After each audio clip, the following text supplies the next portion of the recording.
Sarah Palin is not taking any breaks from her continued spouting of nonsense. She is now saying that in light of this entire government shutdown, Obamacare, debt ceiling debate, she says that President Obama is actually risking impeachment over the debt ceiling.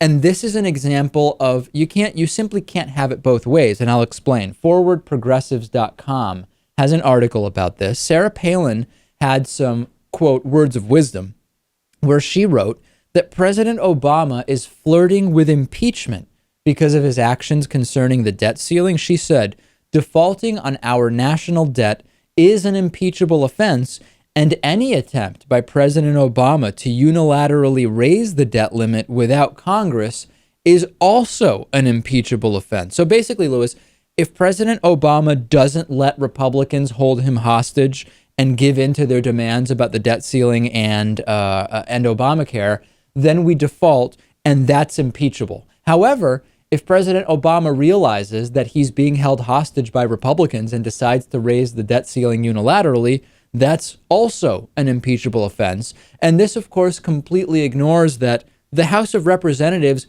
would also be equally responsible for either raising or not raising the debt ceiling. But apparently they can stay in, Lewis. It's just President Obama who, in either case, would have committed an impeachable offense. What a convenient scenario that Sarah Palin has outlined for us.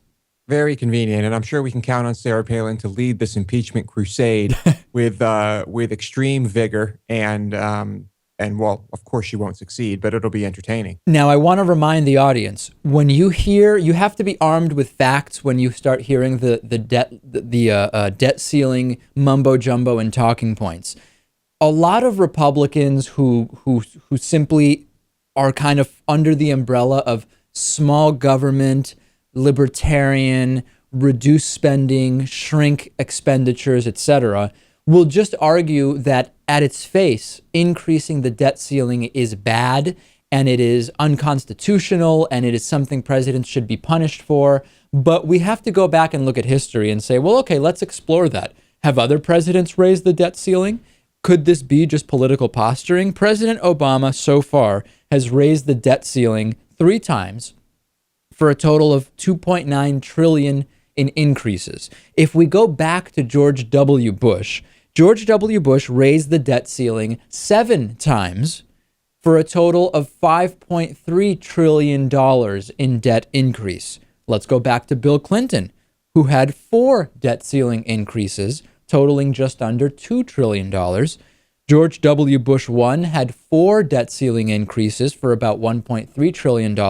And let's go back to Ronald Reagan, Lewis, who increased the debt ceiling 17 times, tripling the debt ceiling from the numbers where the debt ceiling was when he initially came into office. Many of these right-wingers who are now saying that the debt ceiling just simply cannot be raised more, and the fact that President Obama wants to raise it is a sign that he is a bad president, or whatever else they want to say, it would apply 5 times over to Ronald Reagan, who, by the way, is kind of lauded as the hero of many of these same conservatives.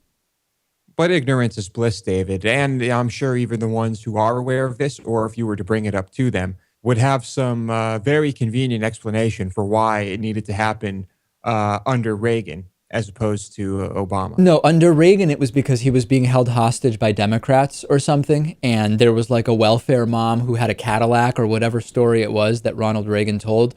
All of that stuff combined with freedom, liberty, and America made it so that Ronald Reagan had no choice but to raise the debt ceiling 17 times. But somehow President Obama raising it 3 times is an impeachable offense.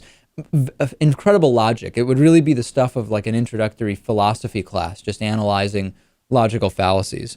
Today's bonus show, what Lewis is describing as PETA's first good idea in a long time. We'll also talk about the Burberry chief joining Apple and a castration bill. We've talked about castration on this program before, and we'll talk about it again on today's bonus show, which is, of course, one of the many member benefits that you get if you become a supporter of the David Pakman Show. You also get a commercial-free podcast feed that you can put in your mobile phone or listen to on the computer.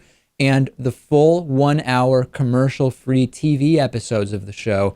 No more 2 to 4 minute clips on YouTube. Watch the entire show. Pretty cool, right, Lewis?